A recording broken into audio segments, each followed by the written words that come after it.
Bien, ahora que terminamos Descartes, vamos a empezar con Kant y vamos a leer en este momento de la crítica de la razón pura que ustedes tienen en la carpeta de lecturas.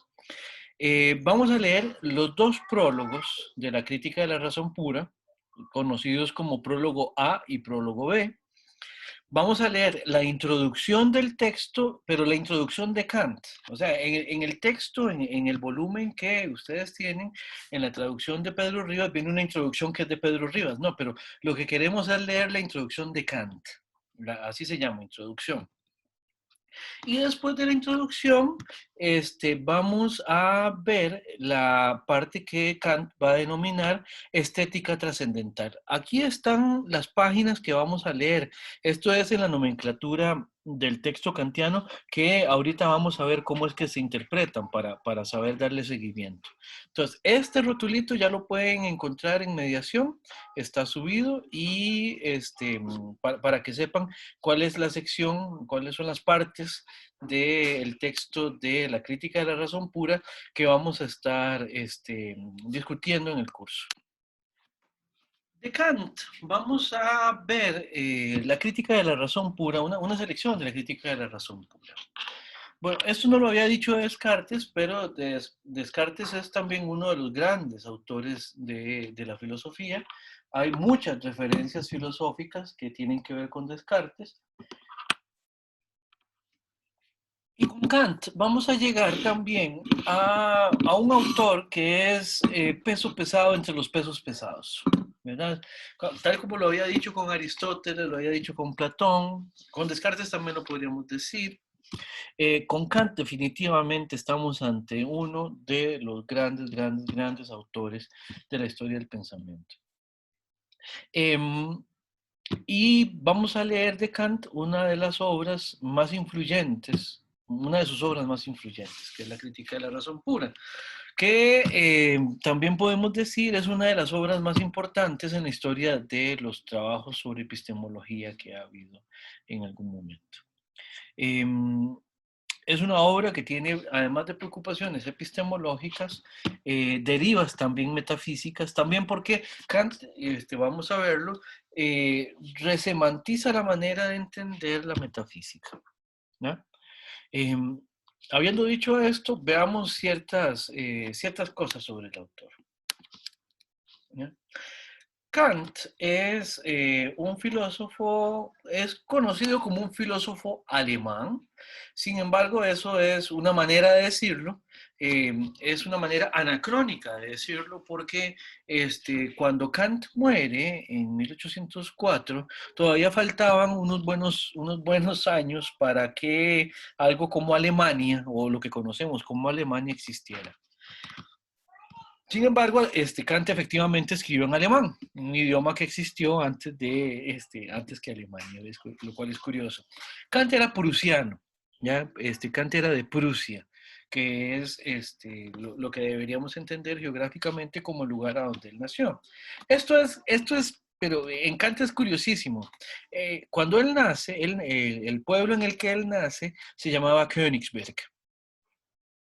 Hoy en día es Kaliningrado. Cuando Kant nace, Kaliningrado o Königsberg pertenecía a Prusia. En algún momento perteneció a Polonia. Y hoy por hoy, pertenece a Rusia. De hecho, en el Mundial pasado, en el Mundial de Rusia, había una sede del Mundial que se jugaba precisamente en Kaliningrado, ¿verdad? De donde era oriundo Kant. Nació y murió en Königsberg. De hecho, lo que siempre se dice, y ustedes eso lo van a encontrar en cualquier biografía, en cualquier historia del pensamiento, que Kant nunca salió de Königsberg. Nunca. Königsberg tiene una característica. Königsberg es un puerto, y es un puerto bastante activo. De modo que, por así decirlo, lo que Kant necesitaba para satisfacer, digamos, sus investigaciones, sus pesquisas académicas, lo que fuera, le llegaba ahí. Era un puerto bastante dinámico, con mucho movimiento, de modo que Kant, propiamente hablando, no habría tenido necesidad nunca de salir de su ciudad natal, ¿verdad? Kant, la obra de Kant se divide tradicionalmente en dos periodos, uno precrítico y otro crítico.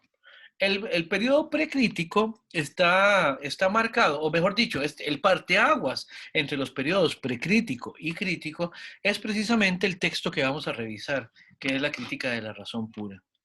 La crítica de la razón pura se publica en su primera edición en 1781. Es un texto curioso en ese sentido.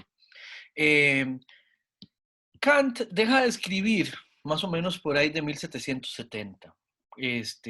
Después de su disertación para la habilitación como docente, Kant pasa en lo que se llama 10 años de silencio.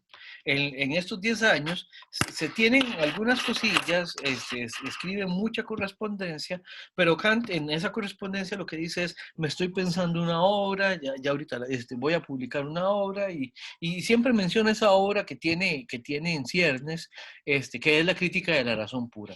Dura 10 años más o menos pensándosela, garrapateando algún borrador o cosas por el estilo, y más o menos la escribe en 6 meses, una vez que, o sea, ya la edita como en 6 meses para publicación y la publica en 1781. Sin embargo, el texto de la crítica de la razón pura, tal como nosotros lo conocemos hoy en día, se completa con su segunda edición en 1787. Entonces, como pueden ver, es un texto que le tomó al autor pensárselo más o menos unos 10 años y dejarlo en su versión definitiva otros 6, 7 años más o menos. O sea, es un texto que a Kant le llevó a escribir en un periodo de más o menos 17 años. Yo siempre vacilo y digo que uno es más o menos afortunado si lo puede entender más o menos en esa misma cantidad de tiempo. Eh, la crítica de la razón pura es una obra eminentemente epistemológica. De hecho, si ustedes llevan un seminario sobre metafísica en Kant, ¿verdad?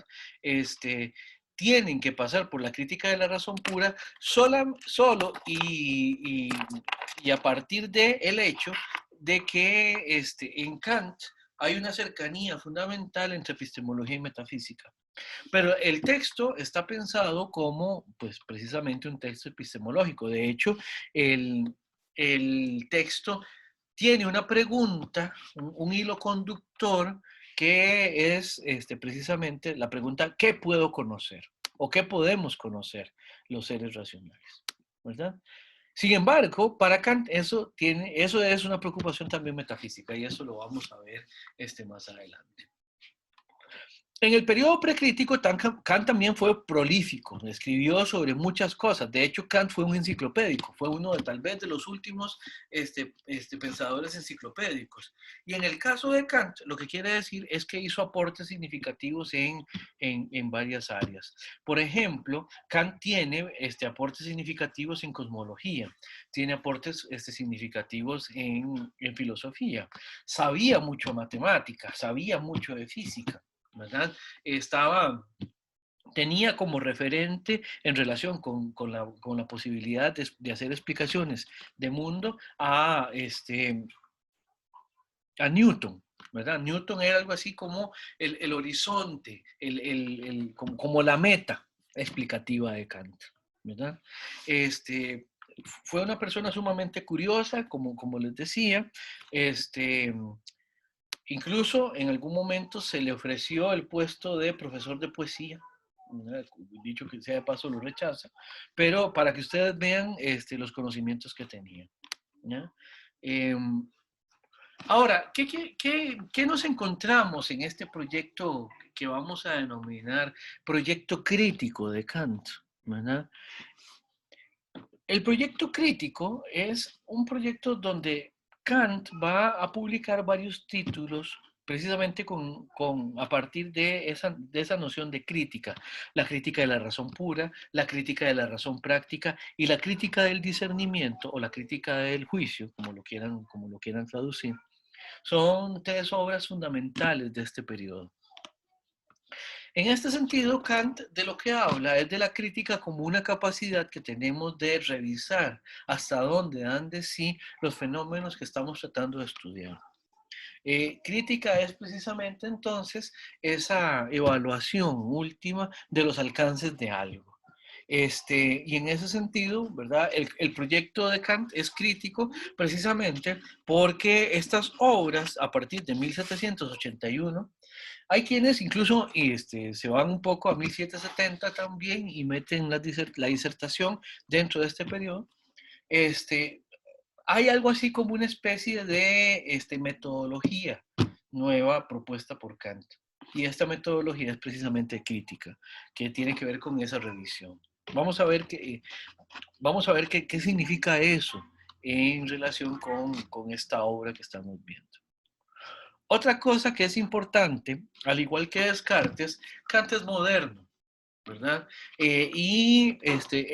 Como moderno que es, vamos a entender que dentro de su teoría el sujeto es centro, a partir de que la razón, tal como en Descartes, es central para explicar las cosas.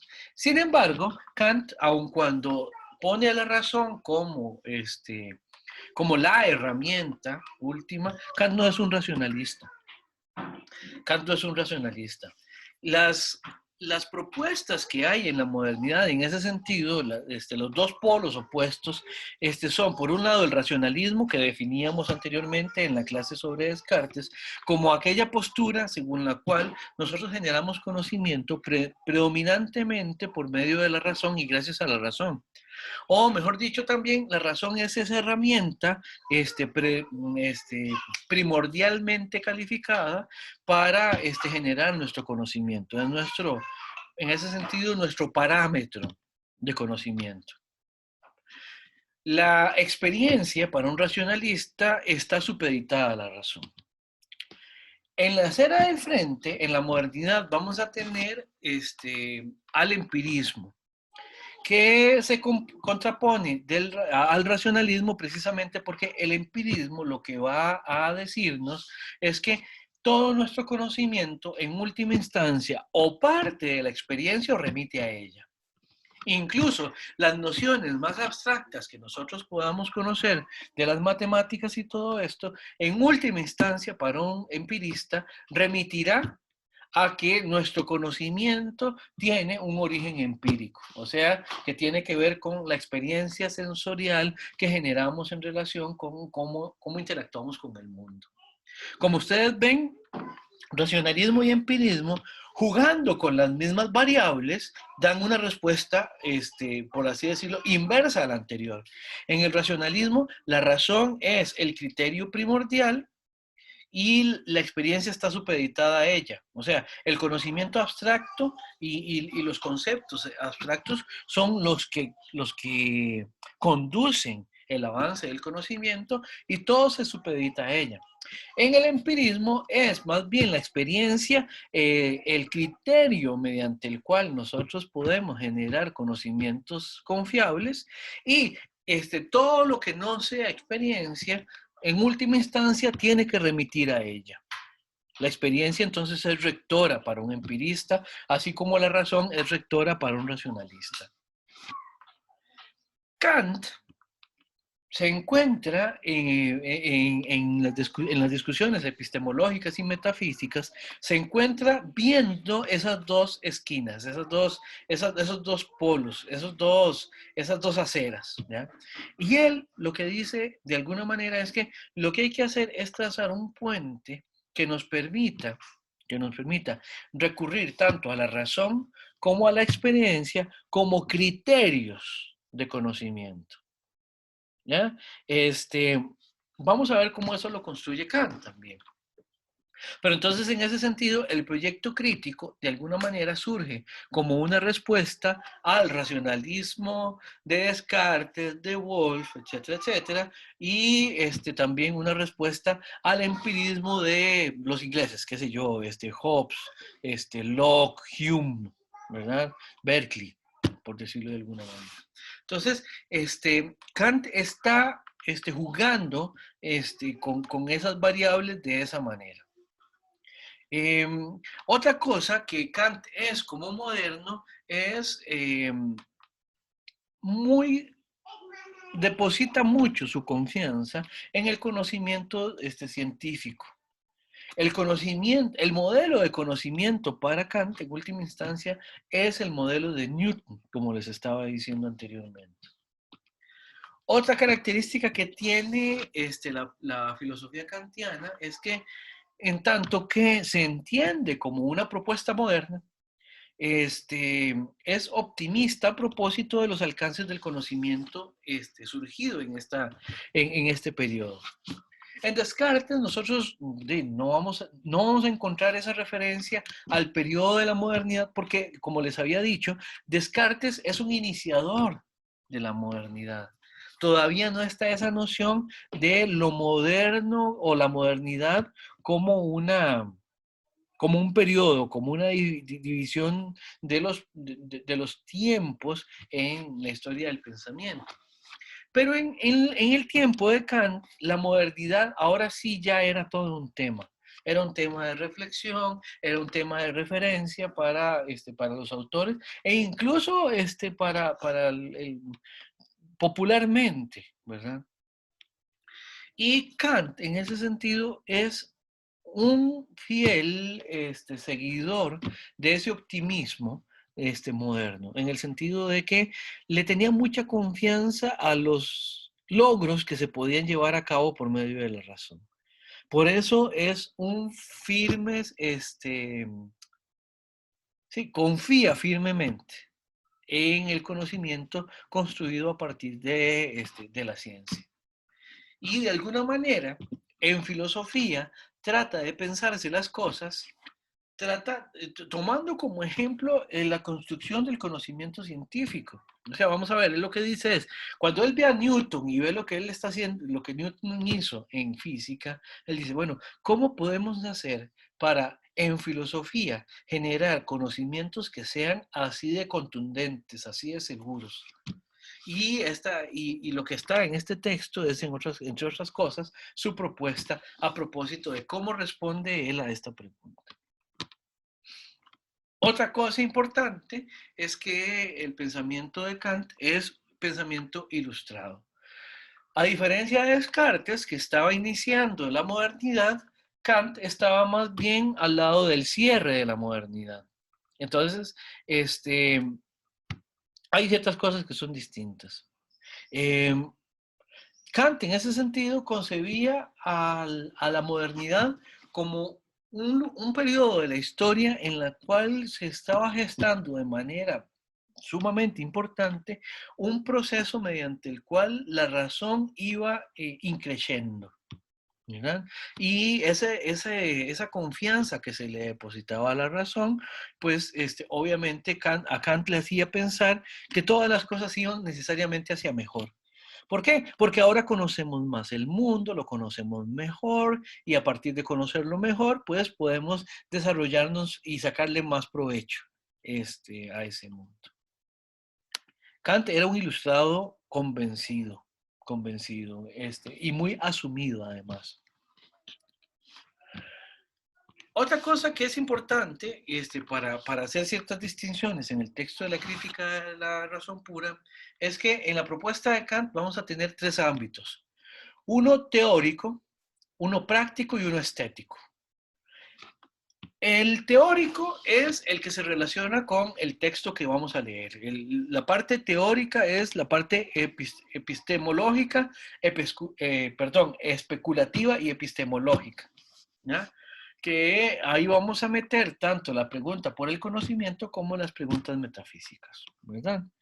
La segunda, la parte práctica, tiene que ver con la reflexión sobre lo moral. Y la tercera, la estética, le decimos un ámbito también, pero realmente es esa parte de la filosofía a donde nosotros funcionamos con una combinación tanto de los elementos de la parte teórica como de la parte práctica. Ahora, el punto es Desde el punto de vista epistemológico y especulativo, la pregunta que se hace Kant es ¿cómo generamos conocimiento adecuado y seguro del mundo? ¿Qué puedo conocer? Es la gran pregunta epistemológica para Kant. Y vamos a ir viendo cómo eso lo resuelve. Ahora, importante para ver en esta introducción de Kant es que las obras de Kant las vamos a citar, las vamos a referenciar a partir del número de la Academia. En ese sentido, la colección de la Academia es la colección a donde están todas las obras de Kant, tanto las precríticas como las críticas. Acá lo que vamos a encontrar es lo siguiente. Vamos a encontrar, por un lado, en el caso de la crítica de la razón pura, vamos a encontrar en los márgenes del texto unas letras que pueden ser o bien A o bien B. Estas letras se refieren respectivamente a las ediciones en las que se publicó la crítica de la razón pura. La letra A significa que lo que estamos viendo es parte de lo que se publicó en la primera edición. La letra B es parte de o referencia a aquello que se publica en la segunda edición. El número que sigue después de la letra es la página, que vamos en la página de la colección de la Academia en la que vamos a encontrar el contenido que está referenciado en ese margen. Ahora, a veces, por ejemplo, acá en la imagen que tenemos en pantalla en este momento, tenemos que, con una llave, tenemos tanto A como B referenciados para una misma parte, ¿verdad? Eso lo que quiere decir es que esa parte del texto es igual tanto en la primera como en la segunda edición. Cuando A y B están por separado, lo que quiere decir es que si tenemos un texto que solo dice A es porque aparece en la primera edición. Y si tenemos un texto marcado con B es que aparece solamente a partir de la segunda edición. Esto va a ser importante porque como ustedes vieron ahora en el rotulito que les mostré de mediación, ustedes ahí tienen las indicaciones de cuáles partes del texto leer. Ahora, habiendo dicho eso, quisiera decirles una última cosa para ir cerrando también la clase de ahora. En relación con la selección de textos de la crítica de la razón pura, como les decía, ustedes pueden ver acá que los dos prólogos están marcados con la letra A y con números romanos. Las otras partes, a partir de la introducción, ya tenemos las mismas letras, pero seguidos de números arábigos. Eso lo que quiere decir es que, bueno, todo lo que sea con número romano es parte de los prólogos. Es la primera parte, muy poquito del texto. Y todo lo demás va a estar con números que no son romanos. Entonces, lo que les voy a pedir es que lean estas partes de la crítica de la razón pura, pero les voy a hacer la siguiente indicación. Váyanse directamente a la introducción, a A1, y vamos a leer desde A1 hasta A16, ¿verdad? Aquí ustedes lo van a encontrar en el margen, es simplemente la introducción de Kant. Una vez que han terminado la introducción, entonces se devuelven y leen los prólogos, el primero y el segundo. En ese orden les pido que lo lean. Después van a ver por qué. Por ahora solamente les puedo decir que es que los prólogos sirven muchas veces para refrescar los contenidos que ya uno se encuentra en el texto. Es más, el prólogo de la primera edición uno lo puede leer sin más. El que más influye en esta sugerencia que les hago de que no se lean los prólogos, sino hasta después de haberse leído la introducción, es el segundo prólogo. El segundo prólogo, como ustedes entenderán, es el que se publica con la segunda edición. En él, Kant responde, por así decirlo, a ciertas preguntas o ciertos cuestionamientos que se le hacen ya desde la primera edición o a partir de la primera edición.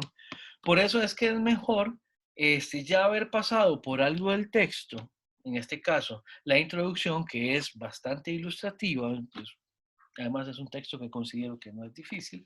Y después nos devolvemos a los prólogos y eso nos va a permitir relacionarnos incluso con lo que ya habíamos leído en la introducción. Así que les pido por favor que lean en ese orden la selección que les estoy dejando o que se les ha dejado como asignación para el curso.